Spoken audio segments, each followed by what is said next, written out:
জয়পুরহাটের পাঁচবিবি উপজেলার দিবাকরপুর উচ্চ বিদ্যালয়ের প্রধান শিক্ষকের বিরুদ্ধে স্বেচ্ছাচারিতা ও দুর্নীতির অভিযোগ উঠেছে।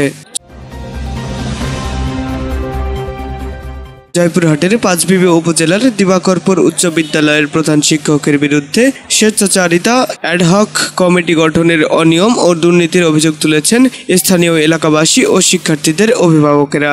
এ ঘটনায় প্রধান শিক্ষকের এমন দুর্নীতি ও স্বেচ্ছাচারিতার বিরুদ্ধে মানববন্ধন ও বিক্ষোভ করেছেন স্থানীয় এলাকাবাসী। রোববার বেলা 11টায় দিবাকরপুর উচ্চ বিদ্যালয় প্রাঙ্গণে এই মানববন্ধন অনুষ্ঠিত হয়। এদিকে মানববন্ধন চলাকালীন সময়ে প্রধান শিক্ষক স্কুলে অনুপস্থিত ছিলেন। ঘণ্টাব্যাপী চলা এই মানববন্ধনে প্রধান শিক্ষকের বিরুদ্ধে স্বেচ্ছাচারিতা ও দুর্নীতির অভিযোগ তুলেছেন স্থানীয় এলাকাবাসীরা। তাদের দাবি, দুর্নীতিবাজ প্রধান শিক্ষক আইনুল ইফসির দৃষ্টান্তমূলক শাস্তি সহ পূর্ণাঙ্গ কমিটি গঠনের দাবি জানান। মানববন্ধনে বক্তব্য রাখেন দিবাকরপুর উচ্চ বিদ্যালয়ের সাবেক শিক্ষার্থী ও দিবাকরপুর গ্রামের বাসিন্দা ফরহাদ হোসেন। তিনি বলেন, 2018 সালে দিবাকরপুর উচ্চ বিদ্যালয়ে প্রধান শিক্ষক পদে যোগদানের পর থেকে অদ্যাবধি 4টি কমিটি গঠন হয়েছে, যার একটি মাত্র পূর্ণাঙ্গ কমিটি গঠন হয়েছে।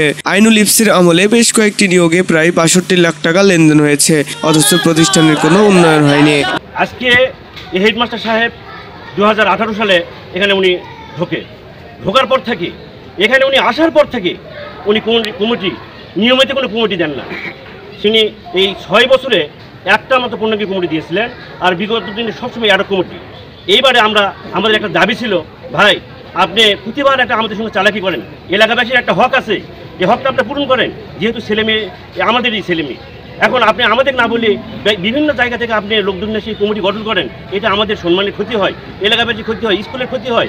বিগত দিনে সভাপতি আপনার 2 বছরে মাত্র স্কুলে পা দিয়েছিলেন 3 বার।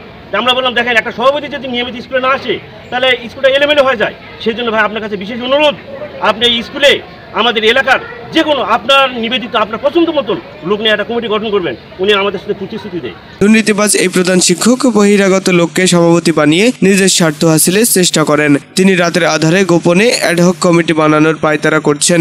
আমরা তার বিচার চাই। প্রতিশ্রুতি দেওয়ার পর উনি নিজের স্বেচ্ছাচারিতা করে আমাদের না জানে ওনার ইচ্ছা মতন লোক কমিটিতে সেট করে। এটা আমাদের জন্য অত্যন্ত লজ্জাজনক, দুঃখজনক।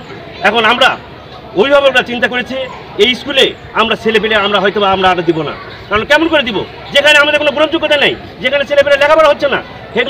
হেডমাস্টার সাহেব দিনের পর দিন মানে এই অফিস ওই অফিসের কথা বলে উনি স্বেচ্ছাচারিতা করতেছে এবং বিভিন্নভাবে নিয়োগ বাণিজ্য করার চেষ্টা করতেছে। আবারও পরবর্তী পর্যায়ে উনি 3-4টা নিয়োগ পাবে, ওনার ইচ্ছা মতো কমিটি নিয়ে উনি নিয়োগ করবে।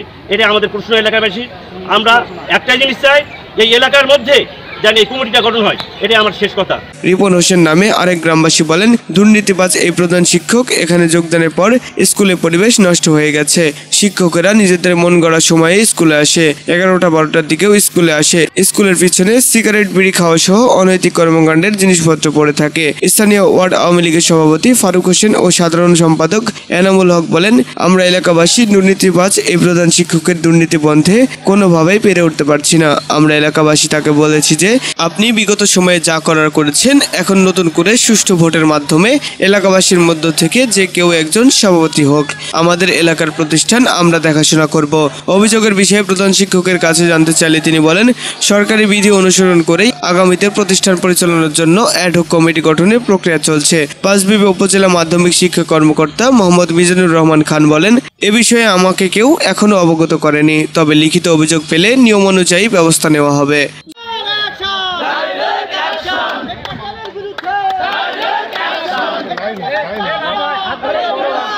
জয়পুরহাট থেকে মোহাম্মদ আলামিন, বাংলা 71 টেলিভিশন। বাংলা 71 টেলিভিশন, সত্য প্রকাশে আপোষহীন।